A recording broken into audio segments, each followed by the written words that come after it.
Welcome back to the Personality Hacker Podcast. My name is Joel Mark Witt. And I'm Antonia Dodge. We once again have Christian Rivera back with us on the show. Welcome, Christian. Hi, good to be here. Yeah, as a guest host this week. We've been doing a short series that you brought to us, talking a little bit through Ken Wilber's framework at the Integral Institute with its grow up, wake up, clean up, show up framework. We've been walking through this. And this week, we're going to attune our attention to the wake up portion of this. We kind of left everyone on a cliffhanger, like, what does wake up mean? I think I just will start off by retelling the story I told on the last episode during the grow up portion, as we were trying to find access points for growing up in our life. And we're also going to relate this to personality types. So if you're a brand new listener, don't worry, we'll get you some information about personality types too. But we're coming from this framework of how do we apply personality types to our lives? How do we use it to grow ourselves? How do we use it to improve our circumstances? How do we use it to get the outcome we want in life, or just to attune to the self more? So as we're walking through this process, we're now at this wake up period. I told this story last week about the grow up axis in my life. We're at our live event for our Personality Life Path program. And we were in the middle of coaching. A lot of coaching is, people sitting in chairs around a table, talking about their issue, working on their personality type and what comes up for them. And we're trying to find different aspects of how they can grow in their life. And we're doing work. And there were two moments during the weekend when it was very clear that a conversation was not working. Like it was too intellectual. It was too cerebral. I had this moment, this instinctual gut level moment of, I need to coach with more physicality. I need to coach with more energy, with more emotion. This isn't a conversation we need to have. So we actually, two of the individuals, we got up and I brought them into the middle of the circle and we started doing actual like physical work, vocalizations, performative work, tuning into emotions, role playing with like child-parent dynamics, all these elements. We wove an entire experience together for them. And it was quite profound for me because I know I have this in me, but it was one of the first times I think we've grown our team to the point where there's a lot of support. So I'm able to show up in this way.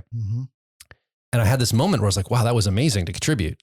But I was exhausted afterward. I was like, wow, that took a lot.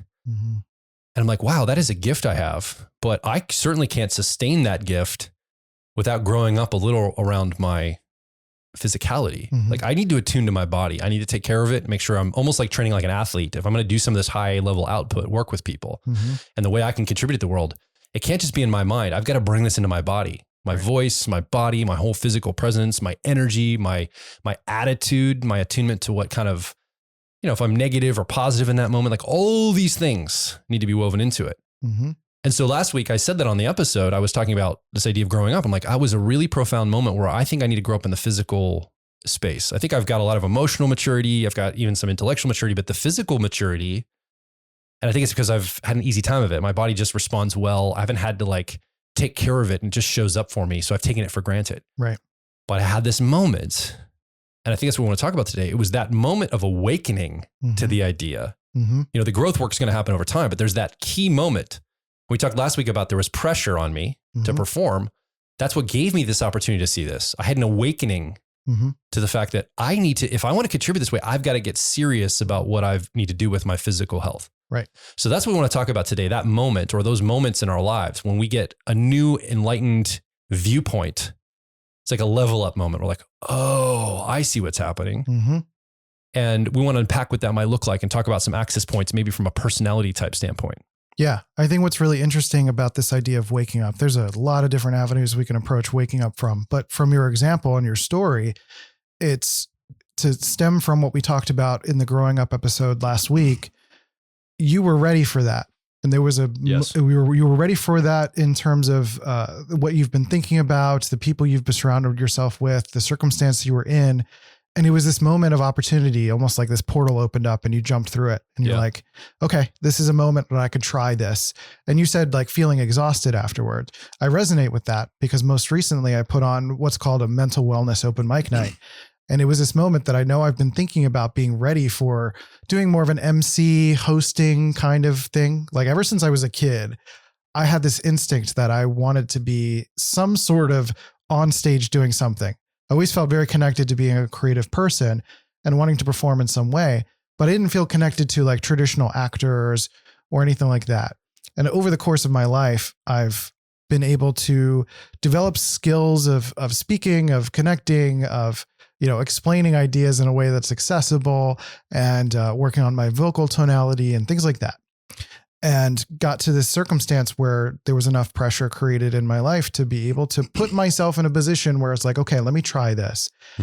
And I did the open mic night, which was great. It was successful. It was so much fun. I was able to push through, but man, was I exhausted afterwards, because it's not necessarily where I live all the time. It's not where I'm comfortable all the time. It's not what I'm doing regularly. So in your circumstance, it's like, that's not what we showed up to do, but an opportunity to do that opened up and pushed your capacity to the next level. You were able to kind of wake up to this capacity that you have, a new limit, like pushing past a limitation that maybe you thought you had up until that point. Yeah. That maybe you cognitively ruminated on it, or you thought about it or fantasized about it, but then actually in an embodied way, you got to step in. I think that's really important because I have been intellectualizing it and thinking about it. I've seen other people do it, and I've dabbled very low level with it. Just like little tastes of it. I've never gone full in like I did this last experience, but it was something I'd been ruminating on. But it wasn't until I had the experience of actually stepping in to try something, not just thinking about it or hoping for it, but stepping in and actually doing it.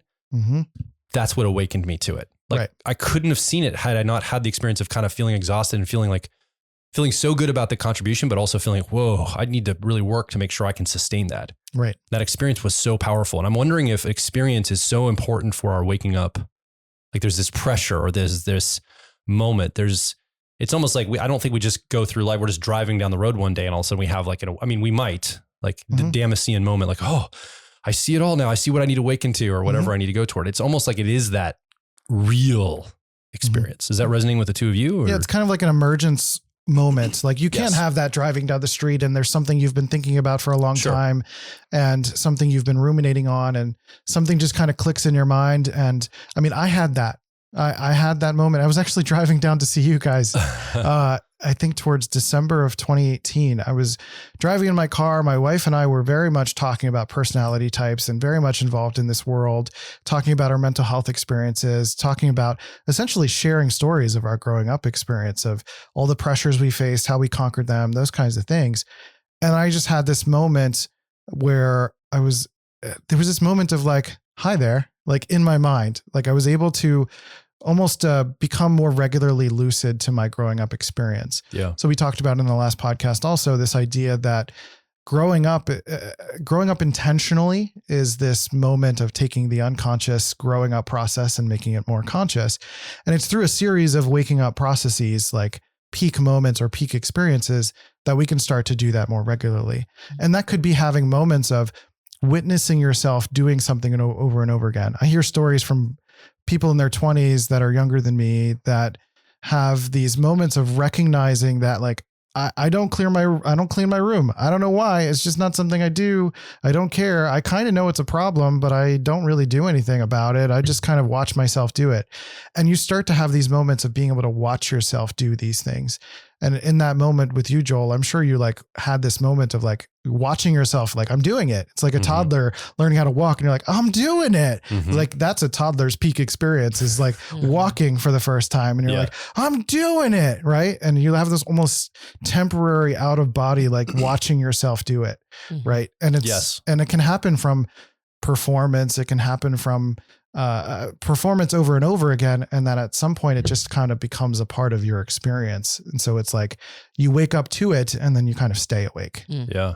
So we're talking about, when we say waking up, the contemporary vernacular around this is usually waking up to social conditions or waking up to injustices or waking up to the environment. But what we're talking about here in Ken Wilber's model, or you could just call it almost like a mantra. Yeah. We're talking about actually waking up to the self and having heightened self-awareness and the capacity to not just take an action, but watch yourself take an action. And then there are times when you watch yourself take an action and now it's not the same as it was the last time you watched, right? It's like waking up to potential. It's waking up to what you're doing and why you're doing what you're doing. And when you do that, there's, they always say that awareness is the first step. Your waking up is tapping into that first step of awareness. Yeah. I think it's actually both. I think it's inner and outer. I think it's developing an awareness of, like, there might be a circumstance where you start to move past your religion and suddenly you start to get to know, what's the word people are using? Like this dissecting, this distancing from your religion. Deconstructing. You're deconstructing from your religious relationship. And through that deconstruction, you're starting to notice how religions maybe have impacted societies and things like that. But then through that, you start to witness how you have had a connection and impact to, the world around you or people around you and things like that. So it's kind of this push pull of like, I'm doing some inner awareness. And then by then I kind of expand my outer awareness. It's like, I can see more territory. Literally, I can move into new territory and be maybe more open and willing to travel, for example, because my mental space is a little bit more open and less afraid of certain confines. Like I don't have to stay within the people I know. I can be willing to go, and if anything, more curious about other people's experiences and going towards that. So I hope that expands on what you're saying and doesn't counteract it. No, I'm glad that you mentioned it, because I think I agree. I think waking up can include taking in more territory and observing what's going on in a bigger landscape. I think the reason why I created that contrast is because it doesn't do much good unless you're also waking up to the self. Right. Right. And so if you're only waking up, like we use it almost exclusively in terms of waking up to your environment. And I think that has a very quick law of diminishing returns if you're not also waking up to the self. Right. And not just one's relationship to all the things you're observing in the outside world, but your relationship to your own developmental process. Right. So I'm glad you clarified that, because I think it is both. It's just one without the other is flaccid. Right. Yeah, absolutely. Because if you're, you're only noticing the outside world things and you're ignoring the inside world things, then that becomes a breeding ground for projections. Yes. Everything is someone else's fault, or the system's fault, or society's fault, or, men's fault or women's fault, or, this community's fault, this person's fault, whatever. It's just a blame fest because you're not. But mostly men, right? But mostly. Hey, wait a minute. Hey. We all know how much we can put on the broads, so it's going to be fine. That's fine. I can take the hit. But that kind of speaks to that. There's a quote that I pulled here from Alan Watts that says, if you're going to wake up, you'll wake up. If you're not ready, then you'll keep going on as poor little me. Right. And it's just like blaming. Everything's happening to me. And it's like turning the lens over from everything happening to you to now I'm an active participant in the world. And I can start to actually facilitate and begin to navigate towards wake up experiences, which has its own pitfalls and stuff. But there's something you were about to say too. Oh, no, I was just going to say that you can tell how far down the road we are on this blaming everybody else thing, because like the joke I made is it falls flat. I'm like, but it's mostly men, right? And it falls flat because we're in a time period where it's like, no, I might legitimately believe that. Right. And there's a lot of that. There's a lot of like my camp and it's other people in the other camp and they're the problem. And so I can't make that joke like I could have like 15 years ago where it would have been funny. It's like, no, she might actually mean that. And then I go, it's the broads too. Right. And then I'm like, oh, that's also uncomfortable because is Antonia allowed to call women broads? And is she going to get a bunch of emails? And it's like, so we're in a climate right now where we do a lot of the projecting. And so I think this might be an easier concept to dial or to kind of understand, but I think it's a really important one because as you mentioned, if you're only waking up to outside environmental considerations, you're probably doing a ton of projecting. I would imagine if you're only waking up to yourself, does that also create a breeding ground of introjection where it's like, I'm always at fault. It's always me. I'm always the problem. Yeah. You're taking on everyone else's emotions or you're overvaluing your own experience as like, I'm the one at fault. And and we're going to get into that, I think in more detail when we get to the cleanup part, as we get through this. But the waking up experience is so interesting in the sense that, there are a couple different avenues to get to a waking up experience.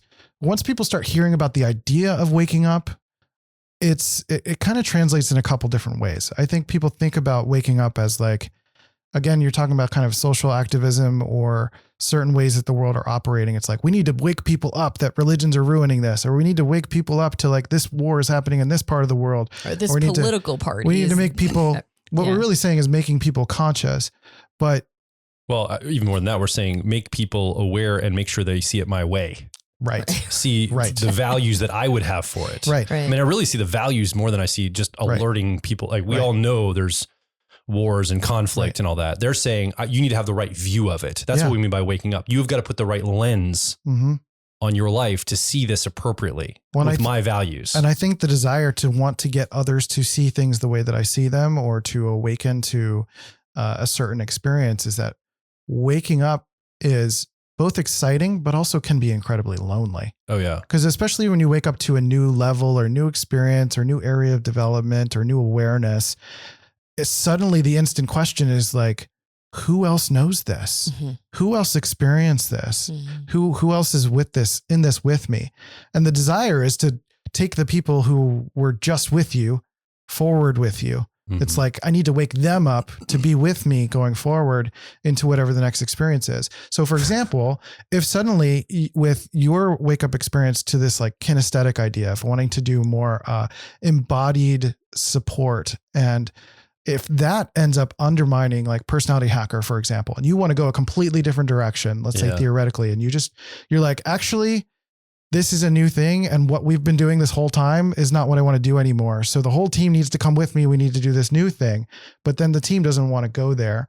So what does that mean? It means you're now alone in this desire. You're now alone in wanting to go forward in this new territory. So that creates anxiety to get people to wake up with you, which can sometimes be like a weaponizing of waking up in a way. That's a great point. And I want to come back to personality type. I mean, you're probably listening right now or watching right now.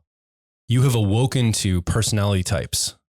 This idea of a framework that makes you understand, oh, that's how I'm wired. That's my experience. And you might even know the people around you, like your parents and siblings and friends and family and career coworkers, et cetera. And you're like, oh, all we have to do is get everybody aware of their personality types. Why doesn't anyone want to know? This is so profound. It's changed so much for me. And your attempt is to explain and convince and drag everybody you know into this understanding of personality type. And you can't understand why they're not interested. And you're like, I wish I could maybe I got to explain it better. That's what it is. Right. Maybe I need to show how it's used better. Maybe I need to convince them of something, whatever, fill in the blank of what you might think. But I think a lot of people have this experience with type itself. Right. Like they're awoken to something. They wake up to something that's very profound for them and they're like frustrated. Yeah. And usually moving into personality types denotes kind of a level change. I mean, we talked about varying levels of development, different systems in the last podcast about growing up. And that might come with a different way of seeing the world. And again, because you're walking into a new territory, it's like, who is here with me? I don't want to be with these strangers. I want to bring the people I already know with me. Right. So that becomes that can create a lot of fear, some trepidation around not only going into new territory with new people, but maybe trying to bring old ways of thinking into this new territory as well. That mismatch, right? It's like, if you're used to having debates to understand the way the world works, and this new way is about personally exploring and rationalizing how the material world works and diving into personality types in terms of its content, in terms of actually truly understanding and having a relationship with people with it and bringing it alive into the actual real world, you may resort to what feels more comfortable, which is just arguing about it, or like, who has the best book-based material around it? Who has the origin source material that's the most valuable, versus like allowing yourself to venture forward into like, where are the leading edges of this? What's the most interesting of this? Where are the other people that are talking about this? How can I connect with people on this material and enter this new level with other people, with a bravery to experience new people and new ideas along with it. And that's the recipe for a lateral move.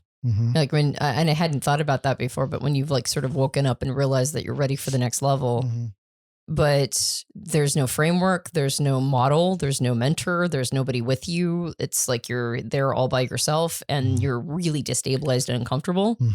It's really easy to just make a lateral move and stay at the previous level, but have like you're more than that, but you're not quite like moving to the next lily pad. Right. And so I think I see people wake up and then make lateral moves, wake up and then make lateral moves. Right. I see that happen a lot. So Right. waking up to make it successful means not just waking up and being aware, but being aware that more is now asked of you.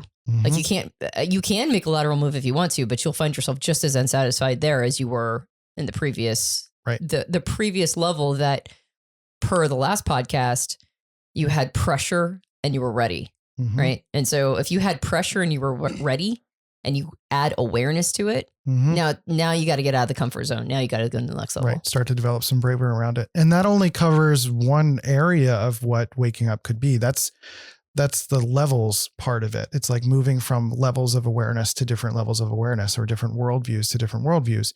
But there are temporary states of waking up. It's kind of like your version of that is more of a state. It's like you had this moment of awakening. You had this moment of realizing your potential, in a sense of like, now suddenly all these possibilities probably unlock from that kind of moment. Right. Yeah. And what can be a challenge with temporary states is like, you can get addicted to it from a chemical sense. You can keep chasing the high of a certain experience. If that didn't support something you can continue to do, we can get temporary chemical states from, drugs, from sex addictions, from anything that would chemically move our body's chemicals, because our body, like dopamine in particular, activates just because you did something exciting, you took a risk, and it panned out to some degree. But your body, your dopamine, the literal chemicals don't know that happened because of this, right? So if you have, let's say, social media scrolling, and you're just getting dopamine hits all the time, and you're getting these mini temporary states, which for me as an introverted thinking person, surfing the type stuff and trying to understand personality types, and as an introverted thinking accuracy person, I get dopamine hits from clarity, from understanding, from greater ability to express or explain something. And that's something that I can do totally on my own, and I can become addicted to that. People can become addicted to understanding psychological material. They become addicted to the hits of clarity. Like, oh, that's how introverted thinking works. That's how this works. That's how that works. And like, those are chemically built-in systems for a reason. You want to have those rewards so you continue to pursue them, but that can also be abused. That can keep you from experiencing wake up states in other areas in the levels. It can keep you from wake up states in bigger picture ways. And it can keep you from developing skills, which create more lines of development or peak experiences in terms of developing our intelligences and our capabilities. Like getting addicted to the beginning of a relationship. Yeah. Right. And so like getting like you only ever want to experience the honeymoon phase. You never want to move into mature love. Right. And mature love offers a bunch of growth opportunities that the honeymoon stage never can. So what I hear you saying is that sometimes we can build that relationship with insights and ahas, and for our audience, particularly when it comes to personal growth, ahas and insights, and personality type ahas and insights, you can get kind of locked in that phase because you're addicted to the insights, but it never actually moves into the equivalent of mature love, which is application and what this can do for me. Well, I think at our profiler training experience, there's a lot of people that come in as type geeks that know a lot about personality type and all that.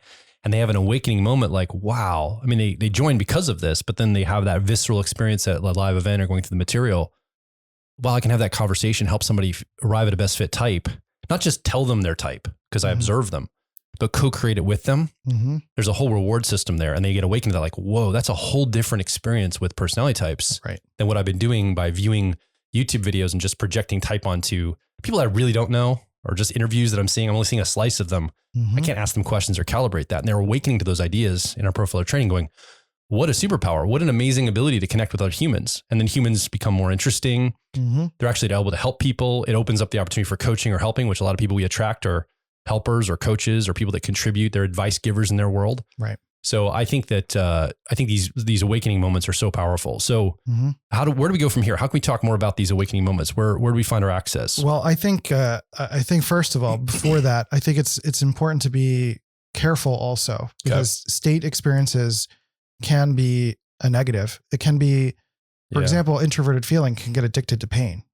Like you can get addicted to, right? Suffering. You can get addicted to suffering or making someone suffer, like in the most negative way. There's certain Enneagram types that would do that or create sabotage. That would be an exciting thing. Like you could project a fear into the future and unconsciously make it happen and therefore get the dopamine hit that are like, oh, it happened. I was right. I was right the whole time. Right. So there's certain ways that we can, maybe get addicted to the negativity of these states. I mean, Hitler created a vision for Germany by having an awakening state during World War I and saw this big vision of the future and just pursued it because his level of development didn't match the ability to take that state forward in a healthy way. Yeah. Right. So these things are in tandem together, being able to grow up. That's why grow up comes first, right? Not in terms of order of operations, but it's something that's the bottom layer of the cake. It's something that we're continually doing. If we're just passively in our room, just scrolling on our phones, clicking on something and not growing and developing as a person, then we can have these awakening experiences for how the world should be without actually experiencing the world itself. Right. Yeah. So there's that aspect. And then there's these lines of development and these intelligences that come online also, where Joel, with your example as well, it was a kinesthetic moment. Yeah. It was, and you describe yourself as a kinesthetic person. You like to get into a room. You like to know how it feels, and you like to move your body, and you like to take up space. That's a very much a kinesthetic type of intelligence. And there's multiple kinds of intelligences that we can tap into. And if we reach this sort of peak of that line of experience, examples would be kinesthetic, cognitive intelligence, moral intelligence, emotional, spiritual, aesthetic, musical, or even existential intelligence. And for me, again, with an introverted thinking perspective, it's like greater levels of understanding could continue to push me into those states of being, if that makes sense. So with the personality thing, also with the personality aspects of all of this, it's understanding that our two dominant cognitive functions, for me, it's introverted thinking accuracy and then extroverted intuition, exploration. When I'm in flow of talking on a podcast like this and explaining something, like this is a consistent state of awakening, of sharing, of talking, of like really being in this consistent. I have these moments all throughout. I kind of have these like mini blackouts almost. It's kind of the only way I could describe it. Yeah. Where like I have this moment where I'm like, I'm podcasting here with Joel and Antonia. This is going really well. Okay, great. I'm still talking. I hope this is interesting. But I feel like I'm in flow. I don't really track what I'm saying exactly. I know I'm going to listen to it later, and it's great because I'm totally in a flow state. There's a certain degree of like trust and faith that I know what I'm doing. And it's developing those skill sets. And so in the case again of you in that kinesthetic situation, it's like, there's going to be a point where it's like not exhausting anymore, or it's not as exhausting. It's just like, this is the state I'm in. This is just what I do all the time. This is the air I breathe. This is flow. And I would argue that brings you into that genius zone, that flow state, those top two cognitive functions for you to bring that extroverted intuition, for you to bring that introverted feeling into that context and really be in your essence and be in your flow of who you are as a person. Yeah. I also had blackouts. I have a hard time remembering the specifics of that experience. So I think it's another element of flow state. So again, I think if someone's watching or listening here thinking, okay, waking up, again, we all have our own interpretations of that. Yep. I would also offer that sometimes waking up isn't about more or expansion. Like sometimes I wake up to the idea, like, I don't need all this excess. Like it's a more simple wake. I'm waking up to going, oh, actually I'm waking up to what matters. Right. So it doesn't necessarily always have to be a waking up to what's possible.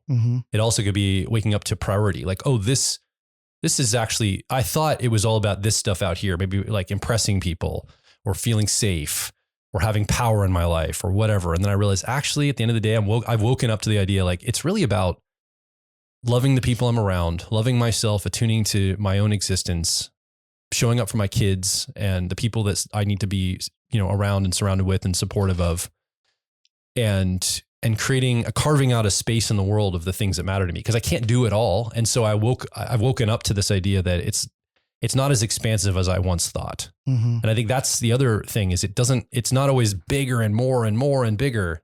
Right. We always think of waking up like that, like you're seeing more territory, but just because you see more territory doesn't mean you're trying to take in all that territory. Mm-hmm. Like you're not trying to own it all in a space. Right. You know what I'm saying by this? Like what matters? Right. And it's starting to tune to what continues to enable you to walk the spiritual walk. And again, by spiritual, I mean just like really attuning to yourself and getting to know yourself as a person. What we do in the growing up process, particularly around personality type, is we do a lot of spiritual talk. We do a lot of intellectualizing. We do a lot of understanding, which is great. And that's part of the process. But at some point you have to step into experience, and stepping into experience, like again, with the bravery of having maybe not done that before, has those temporary state experiences. And then over time, that becomes more of a line of development experience where you get to have that more often. You get to experience that more often. You get to be in flow more often. Mm-hmm. And then even like levels of development also enable, in terms of your circumstances or your value set, enable you to access that more often versus like maybe being in a consistently, poverty stricken situation where you're having to worry about your survival and security needs more often, and not able to be feeling safe and secure. Is it okay if I please jump in? I wasn't sure if you were going to go a different direction, but I had a recent awakening moment that I think is complementary to what you just said, which is I was having a conversation with my brother not that long ago about what unearned status means. And the conversation was interesting because we were talking about social implications of unearned status and how that, creates differentials in power and all that stuff. But afterward, the awareness that I had is, what does it mean to earn something? What is earned and what is unearned? And of course, because I'm a personal growth person, I immediately applied it to growth and development. Like, what does it mean to have earned something? And I had an awareness of my own, especially in the past. I don't think I do it as much now, but I'm sure I still do. And so I'm trying to keep my finger on the pulse of all the areas that I might have done this. But it's like claiming growth that I didn't earn because other people believed I did, allowing other people's opinion of where I'm at to determine where my set point is, as opposed to, did I earn that set point? And what did I have to go through to earn it? And so it helped me, like, I see growth as like all these dials, right? Like all these stratified, areas of life. In an overarching way, one could call it, emotional, psychological, spiritual, and physical. But there's lots of more discrete dials underneath those two, under those categories. And I think I sometimes talk as if I have earned something I have not, and I talk as if I didn't earn something that I did. Right? I'm like I'm being falsely modest in some ways, and I'm being falsely, what is the word? Like presumptuous or presuming that I have gotten to a place that I actually haven't. Yeah. And that awareness, that awakening I had, what it gave me wasn't a bump up in my development. What it gave me was like a clarity of where I actually am at. Right. And so it started pointing me in all these different directions of, okay, I think I have claimed ground that I did not earn. And I am not claiming ground I did earn. And when I let myself feel that, experience that, like it was like a embodied, almost a somatic experience, I felt everything get really calm, right? It was like, oh yeah, I'm allowed to say that I'm good at something. Right. I don't have to pretend I'm not, because it might make somebody else uncomfortable that they're not there yet. And I don't have to diminish myself in behalf of other people, because that's actually infantilizing them. That's acting as if they can't handle that people have gotten further than they have in one area. Right. And I actually have to very much stop claiming things that I did not earn, because people will give me unearned credits because of the things I have accomplished. So if I claim these things, they're going to buy it because they trust me. So I'm exploiting trust. And then, I mean, it was just like a massive reframe. And it was just a moment of clarity. It was like a moment of understanding. And it gave me a really good calibration tool, right? Or at least in my own mind. And so that was a waking up experience that I don't feel leveled me up, but it gave me some tools that helped me level up. I think that's what you're kind of talking about to some extent. Yeah. Well, and you're kind of speaking to the modesty piece of it too, that I think is important when people start thinking about awakening or waking up or having these waking up experiences. That it's kind of like what Joel was saying. It's like if the instinct is like bigger, Right. when it's a little bit more simpler and concentrated. It's discreet. Right. It's more about discretion. And like simple means like the emergent of complexity, which is like when you think about developmental levels, it doesn't necessarily mean that me as a person in my entirety is at a certain stage of development. It may be that a certain line of my intelligence is at a certain place versus others. It tends to be that our cognitive intelligence tends to be a little bit further, which is why like when someone might talk about spiral dynamics, they might say that they're 2 stages ahead because really mentally they might be. They might be having a mental awareness of a state that they may have had a bunch of awakening states cognitively in those moments, but they may not have had embodied physical kinesthetic experiences in those moments. Because our brains go faster than our bodies. And maybe further down, there might be not tapping into an existential intelligence as much and thinking about the meaning of our lives and all of that stuff. Right. So that's what I mean with awakening is awakening to the fact that it's a little bit of peace from our minds because the mind gets really cluttered and it tries to make things simple. It's like, in the moments where I'm just like, I literally cannot think about anything outside of this room right now. It's like the simplest experience where I'm navigating a lot of complexity in my mind as I'm trying to communicate these things. This is a very simple, beautiful experience that we're sharing with each other, talking about this. Yeah. And like, for me, this is a consistent wake up spiritual experience to be doing this stuff. And for others, it's like starting to access that through consistent mindfulness work, getting present to not only having to rely on peak experiences, like things like performance or orgasms or group singing or anything that will apply enough pressure for you to have a peak experience, but then you can start to work on the quote unquote mindfulness work to be able to calm the mind, to be able to focus, to be able to bring those experiences with you in more cases, as opposed to relying on external world things to make those experiences happen. Yeah. I think when a person experiences what you're talking about, I think, at least for me, a byproduct is almost always modesty. Like I feel like I'm more accurately assessing something. I'm getting a real true feeling for what that is. And it almost always comes with almost like a relief. Yeah. Right. Like awakening means no more pretense. Can we walk through the thing that you're talking about just for a second? So just to apply it, like if you're listening or watching along, I'm just going to kind of workshop this with Antonia here. This idea of you had to awaken to unearned status or unearned. Well, just unearned growth. Yeah. Like things that I was letting myself believe I was further along than I actually was. Well, and I think, and the reason why I think that's particularly is relevant if you're listening or watching along is I think this might be the challenge for a lot of people to awaken to this, because I think there's this idea in the zeitgeist about this idea of unearned whatever. But I think what we're talking about is there's a meta economy and currency shift in that approval and disapproval is how we measure things now, which really skews the more primal survival level for us, because it's more of a social, let's take a social frame. So what I think I heard you say, the shadow economy around like likes. Likes, like you can be like, okay. I mean, I also have this idea of gained versus earned, right? You can gain a lot of followers by having something that grabs attention, but did you really earn all those followers? Did you actually add value to the world or just grab their attention? It was so easy with the technology and the leverage of that to get a bunch of likes and feedback like, oh, you've done well. Like you might interpret that as the self to say, oh, look how awesome I am and how well I've done because this many people follow me or this many people like me. Or, I was on Instagram. I posted a cool picture of myself doing this extreme thing. I got attention and it boosted me up. What I think you're saying is there might be a moment in someone's life that awakens to that, like, oh, like I'm valuing myself in this way. And maybe I'm not actually at that level. Maybe I've got a synthesized view of where I'm actually at.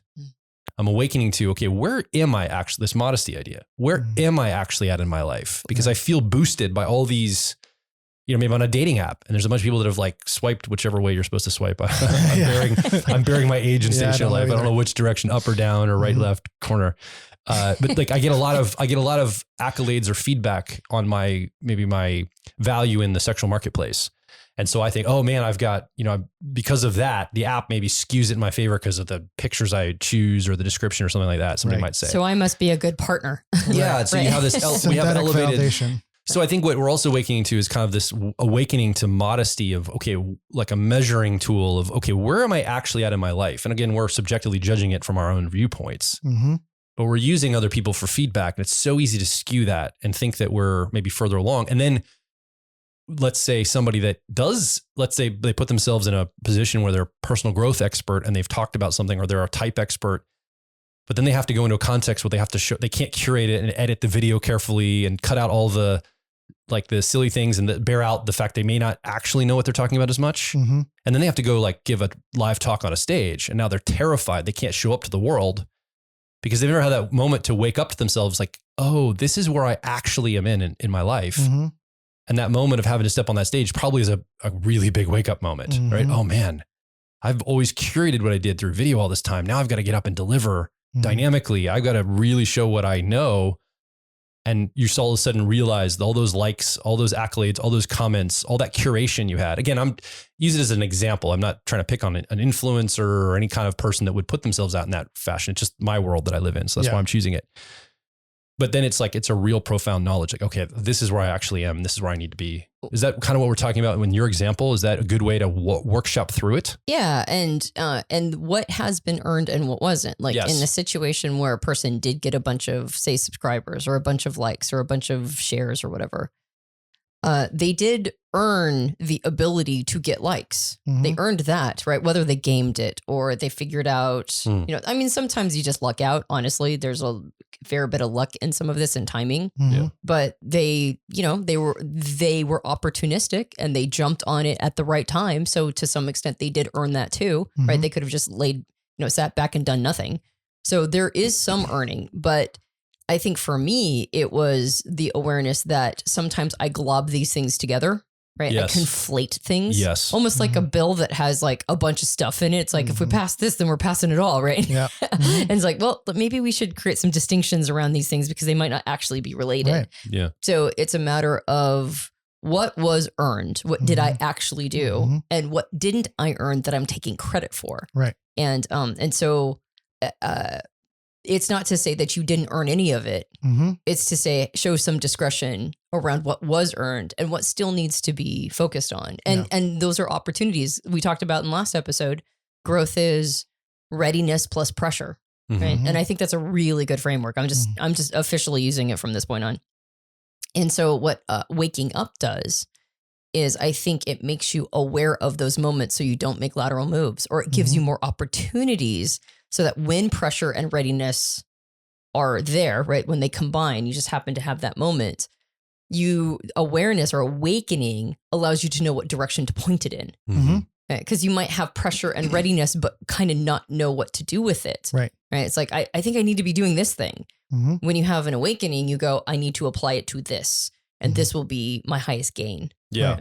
It's quite literally when we dream, it's like you can practice the idea of lucid dreaming, but you still have to earn that. You still have to work towards being able to do that. But most of the time when many of us dream, it's like watching a movie unfold and something's just happening. But then we wake up and like we actually have to make choices.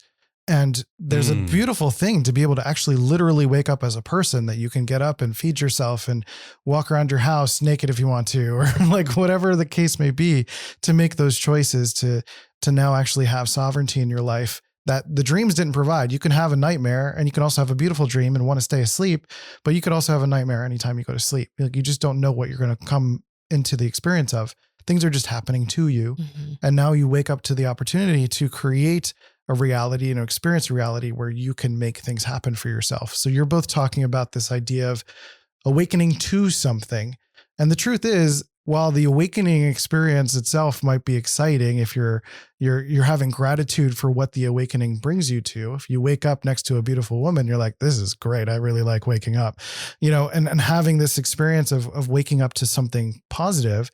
But to wake up means now that there's things to deal with, which essentially leads us into what we're going to talk about in the next episode, which is this cleaning up idea that like now that we're awake, there's things that we see that we couldn't see before, and now we have to deal with. And that's an apt metaphor because sometimes we fall back asleep. And sometimes we really want to.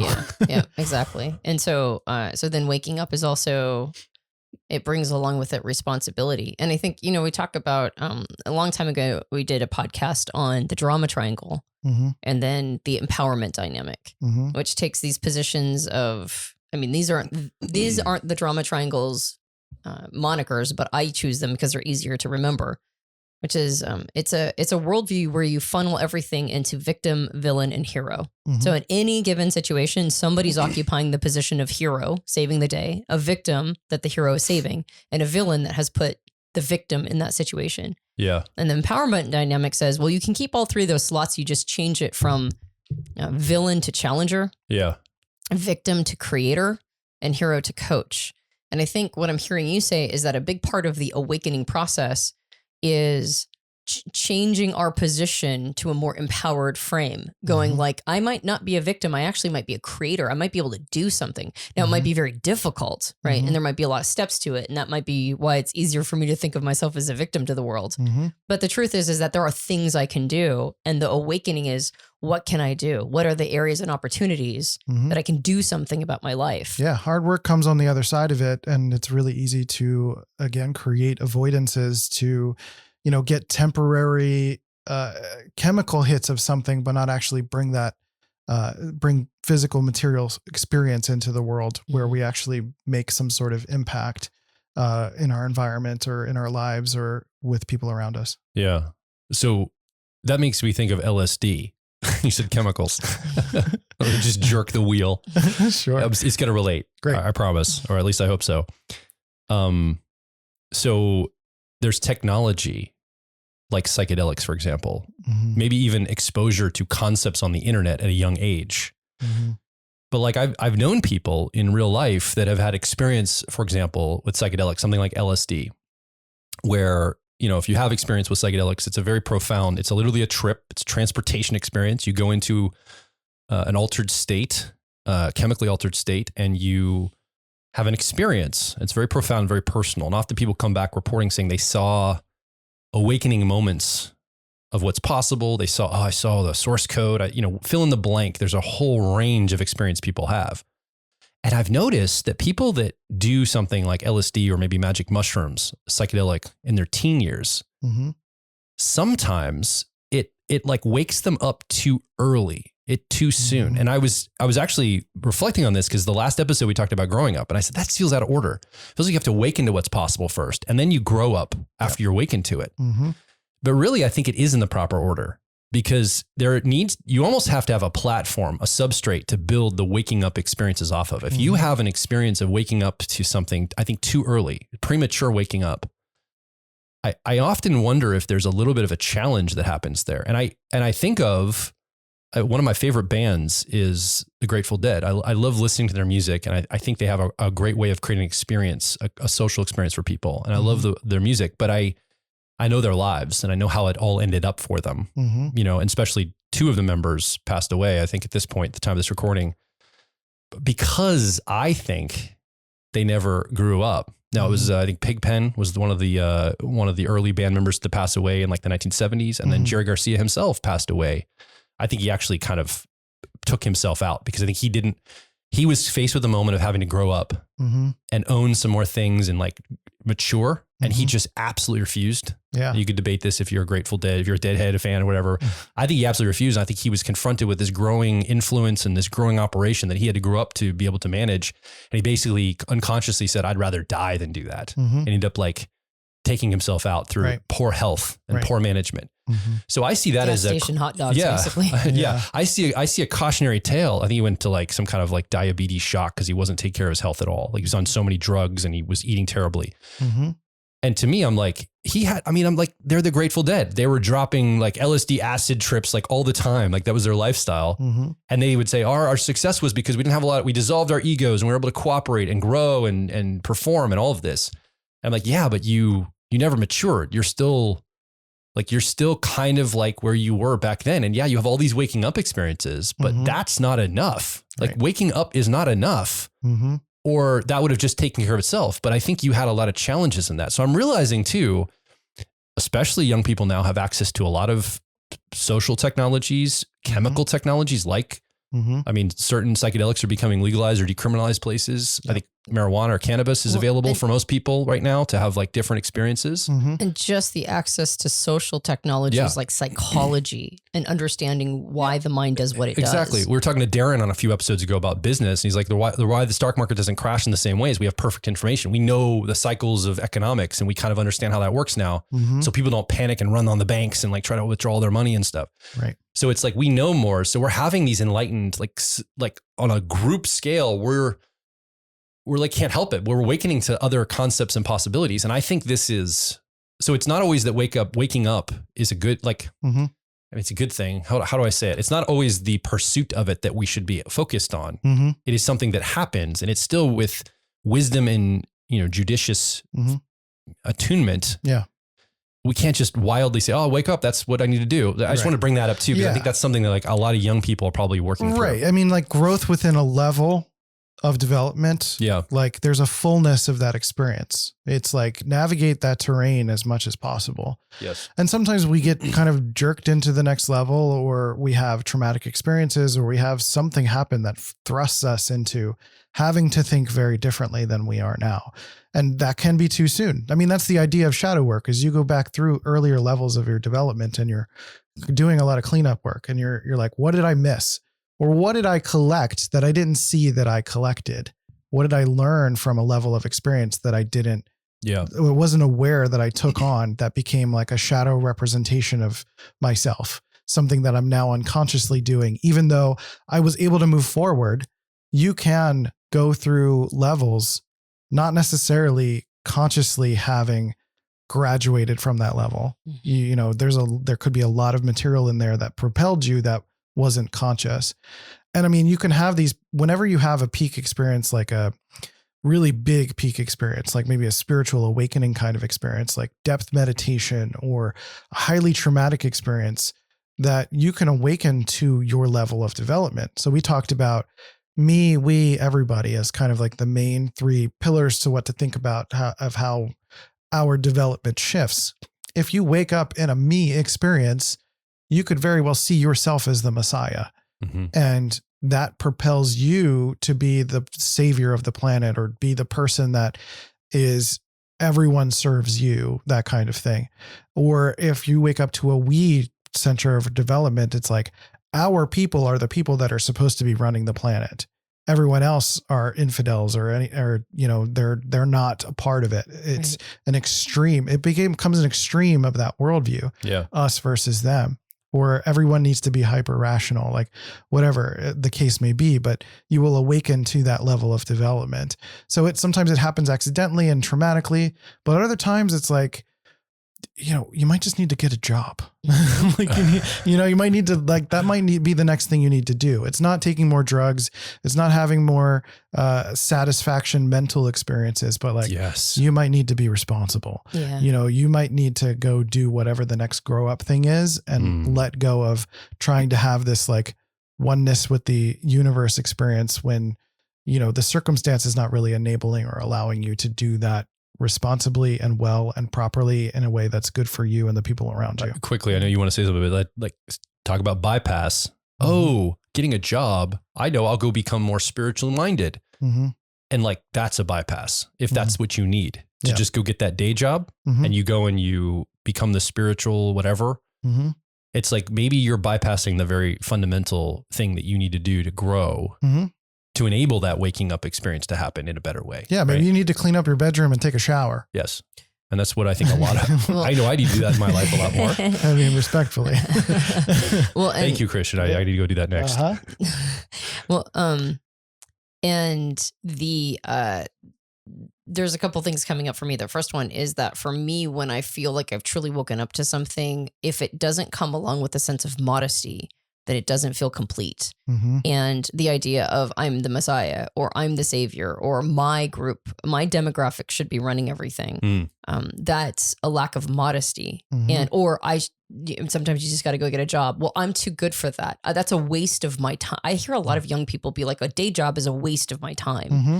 And I'm like, well, only if you think you're too good for it. Because remember, having a day job replaces hunting and gathering or being a peasant farmer. Yeah. So yeah. The modern world makes us nice and, I think we overvalue our time, honestly. Like I'm too good for that. And it's like, well, let me tell you what a day job will do. It'll force you to be consistent about something. It'll force you to watch yourself do something that isn't that pleasant in order to subsist, not be subsidized by others, but to be the person who earns your own keep. In times past, you would have been, felling creatures. You would have been killing creatures and gutting them. You don't have to do that anymore, right? Would that have been a waste of your time? Or you would have had to have done grueling, backbreaking labor as a peasant farmer. Would that have been a waste of your time? But for some reason, like being able to sit in a chair and do data entry, that's a waste of my time. Now, to be fair, it probably actually would have been more satisfying because you've been physical, right? And a lot of us are lacking physicality.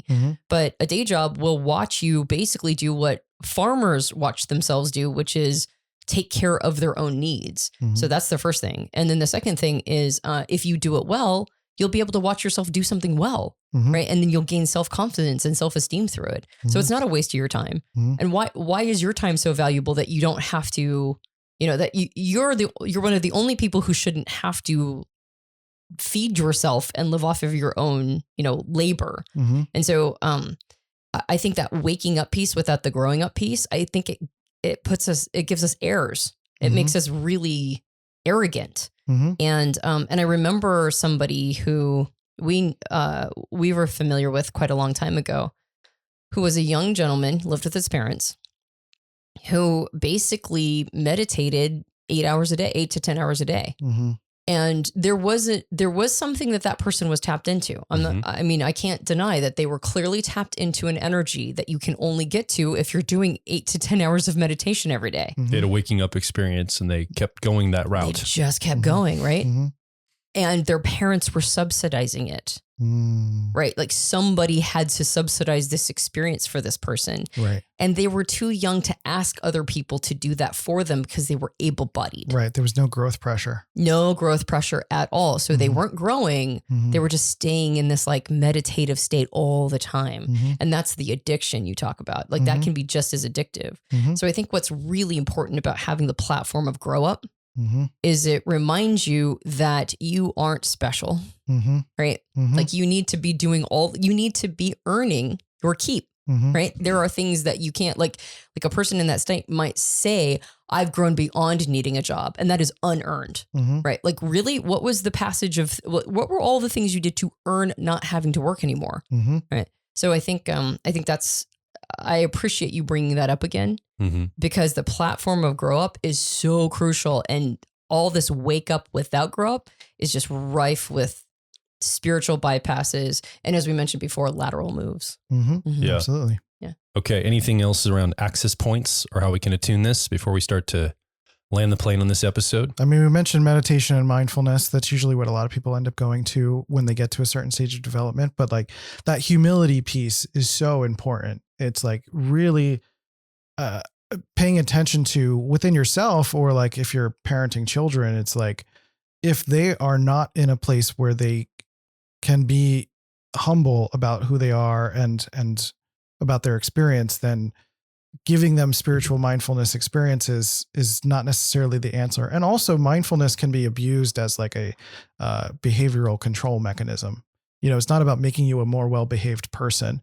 It's about giving a little bit of clarity to your mind. It's about making things a little bit more simple. And also the experience of now being able to explore your mind, which has repressions in there. It has, things that you can review within your dreams, and your unconscious is starting to share ideas with you, and you're able to start to face yourself, which I think is really getting into what the next episode will be.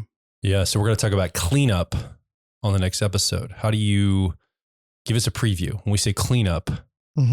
What are we actually talking about here? Well, if meditation is the access point to waking up or an access point to waking up, then cleaning up is what you do while you're awake. Okay. And that's why people want to go back to sleep. It's like, oh no, this whole like being awake was interesting. It was an exciting moment of lucidity, but now I have to like do things while I'm here. I have to explore my inner terrain. It's like, there's uncomfortable stuff in there. Like, am I a bad person? What does that mean to be a bad person?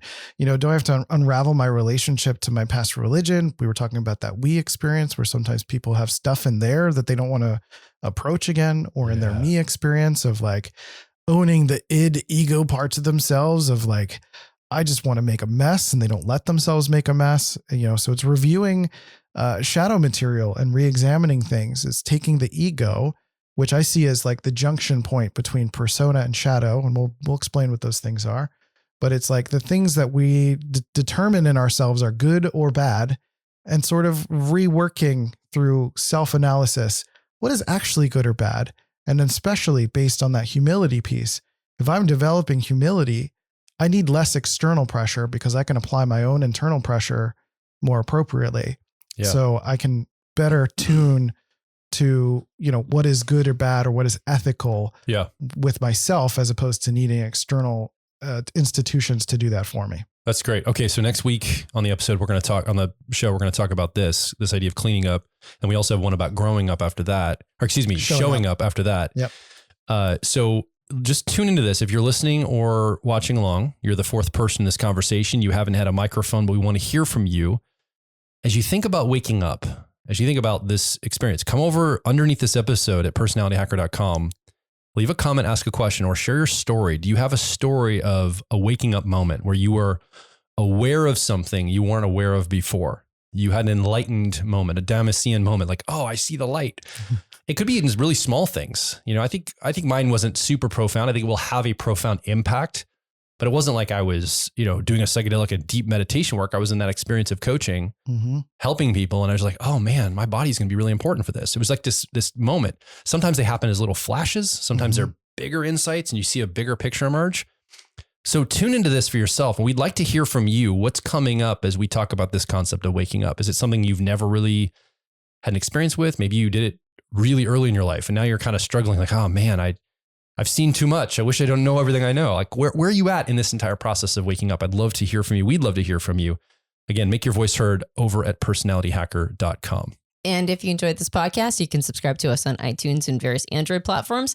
If you leave a rating and review for us on iTunes, it helps us out a lot. And I read every single review. So ratings are nice, but reviews are even nicer. Ooh. If you'd like to leave one for us. You could be watching us on YouTube right now because we have a video version of this podcast. You can like, subscribe, and hit the bell that lets you know when a new episode comes out. And you might be part of our Quest group that is all just about to discuss this episode in just a couple minutes. I say to myself in the future. So if you are a part of Quest, welcome. And we'll get to talking about this episode in just a moment. Yeah. We also have a book. It's called Personality Hacker. You can get it at all major book retailers. And if you leave us a rating and review on Amazon and on Goodreads, that also helps us out a lot. Yeah, I'll just reference back to Personality Quest. I think this is a great way to take some of the concepts we talk about in this podcast. We watch it together as a community. Then we go into a private membership Zoom call we call Personality Quest. We find access points for ourselves. We find ways to apply it to ourselves, the things we talk about. And then we give everybody a personality quest for the week. It's a challenge to go test your mettle in the real world, applying something in the real world, then coming back with that learning and then connecting again. We've got small groups where we gather people. Everybody gets to share in like small groups of 3 or 4 people. And we have a broader community gathering where we get to share in more of a public forum. And we give out those quests. Christian, you're part of them. Currently, they're on Sundays at the time of this recording. And we like this weekly cadence of gathering and going out in the real world, testing our mettle, testing what we know and how we show up as a community of like minds. So go over to personalityhacker.com/quest. Join the membership. Be a part of this program. We really want to make this come alive in your life, and we'd love to have you part of it. My name is Joel Mark Witt. My name is Christian Rivera. And I'm Antonia Dodge. And we'll talk with you on the next Personality Hacker podcast.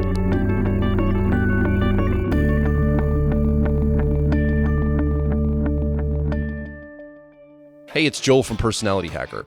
So a big reason people get into personality types is usually to improve their relationships with other people. And you can understand key differences between you and someone else when you understand how type works. So clearly, personality type is applied to relationships. But what about the relationship with yourself? Well, personality type can also help you navigate your career, or maybe an educational path that you need to follow, or other opportunities that present themselves, and it helps you know which are the right choice for you. And ultimately, personality is the key to unlocking identity-level worldview and life purpose. It all starts with getting the owner's manual for your personality type. In this owner's manual, we cover the basics of your personality, and then we dive a layer deeper to connect your personality to your relationships, your career, your worldview, and identity. Because we believe it's your life, and it should be designed for your personality. So start your owner's manual journey at personalityhacker.com. When you access your owner's manual, I recommend focusing on the ideal day exercise first. Because when you start crafting your ideal day, you're being mindful about the type of lifestyle that you want. So designing a life around how you're naturally wired makes sense, and you can finally stop fighting yourself. So come discover and develop your unique personality at personalityhacker.com.